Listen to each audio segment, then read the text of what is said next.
मुझे गंदी नाली का कीड़ा कहा। इनके एक नेता ने मुझे पागल कुत्ता कहा, दूसरे ने दाऊद इब्राहिम का दर्जा दे दिया। इतना ही नहीं, मुझे रेबीज बीमारी से पीड़ित बंदर बोला गया।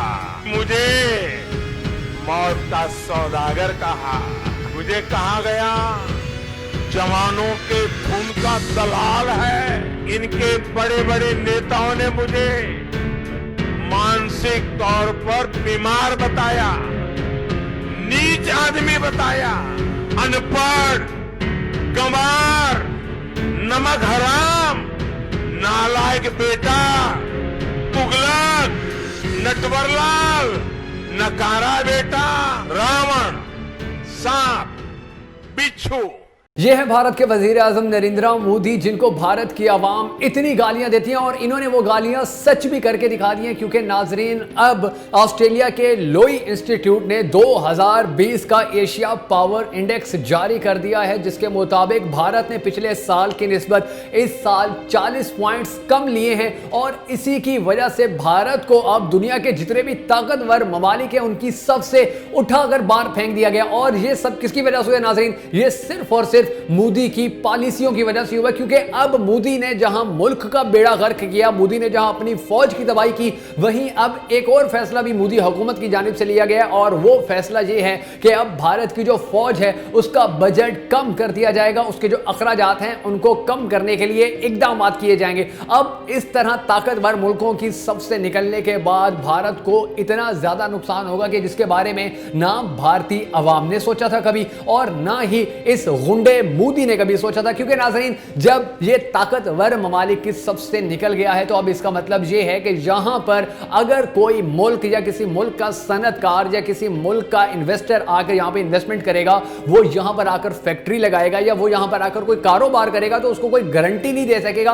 क्योंकि इस तरह के हालात भारत के अंदर पहले से ही बहुत ज्यादा चल रहे हैं। और पूरी दुनिया के जितने भी बड़े बड़े इन्वेस्टर थे वो अब भारत को छोड़कर दूसरे ममालिक में जाना शुरू हो गया। क्योंकि वहां पर उनको तंग किया जाता है, उनसे भत्ते लिए जाते हैं, उनको कत्ल तक कर दिया जाता है, उनकी फैमिलीज को अगवा कर लिया जाता है। और पुलिस जो है वो उन भत्ताखोरों के साथ मिलकर उनको तंग करने में अपना पूरा किरदार अदा करती थी। और यही वजह है कि भारत के अंदरूनी हालात के खराब होने की वजह से भारत की जो शिकस्त हुई है चीन के हाथों, भारत को जिस तरह पाकिस्तान ने जूते लगाए थे, उसके बाद पूरी दुनिया ने देख लिया कि भारत जितना भी पैसा खर्च कर ले उसके बाद भी भारत की इतनी ताकत नहीं हो सकती, भारत की इतनी हिम्मत नहीं हो सकती है कि वो दुनिया की ताकतवर ममालिक की जो सफ है उसमें खड़ा हो सके। नाज़रीन, इस रिपोर्ट में जो सबसे मजे की बात की गई है वो ये है कि इस रिपोर्ट में कहा गया है कि भारत जो चीन का मुकाबला करने की कोशिशें कर रहा है, अगर वो चीन के आसपास भी कहीं पहुंच जाते हैं मुआशी लिहाज से या अस्करी लिहाज से, तो ये भी उसके लिए बड़ा होगा।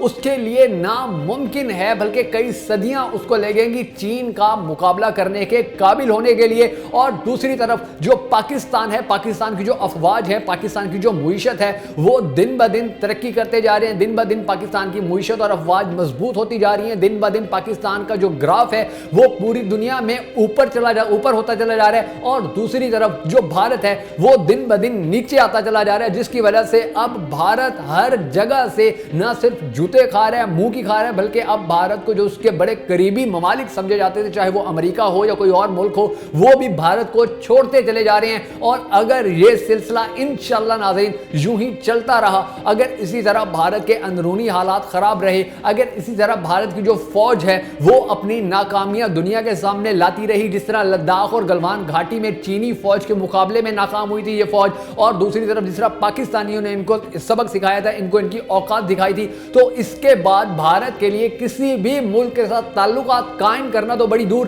ताल्लुकात जो बाकी हैं उनको बरकरार रखना भी नामुमकिन हो जाएगा। और आने वाले वक्त में दुनिया देखेगी कि भारत जहां पूरी दुनिया में अकेला होकर रह जाएगा, वहीं भारत के अंदर से उठने वाली जो बगावतें हैं वो ही भारत को तबाह करने के लिए सबसे बड़ा किरदार अदा करेंगी। क्योंकि नाज़रीन, भारत में ना रोजगार है, ना भारत के अंदर सनतें हैं, ना भारत के अंदर अमन है, ना भारत के अंदर अगर कोई कारोबार करना चाहते हैं तो उसको तहफ़्फ़ुज़ है, जिसके बाद बहुत ज्यादा हालात भारत के खराब हो चुके हैं। और इसी वजह से इस आने वाली रिपोर्ट के बाद बहुत से ममालिक ने भारत से हाथ हाथ खींचना शुरू कर दिए हैं और इंशाल्लाह बहुत जल्द वो वक्त भी आएगा कि जब भारत सफ़े हस्ती से हमेशा हमेशा के लिए मिट जाएगा। हमारी इसी तरह की वीडियोस देखते रहने के लिए, भारत, पाकिस्तान, चीन और दूसरे अहम ममालिक के हालात जानते रहने के लिए हमारे चैनल को जरूर सब्सक्राइब कीजिएगा और हमारी इस वीडियो को लाइक और शेयर करना हरगिज मत भूलिएगा।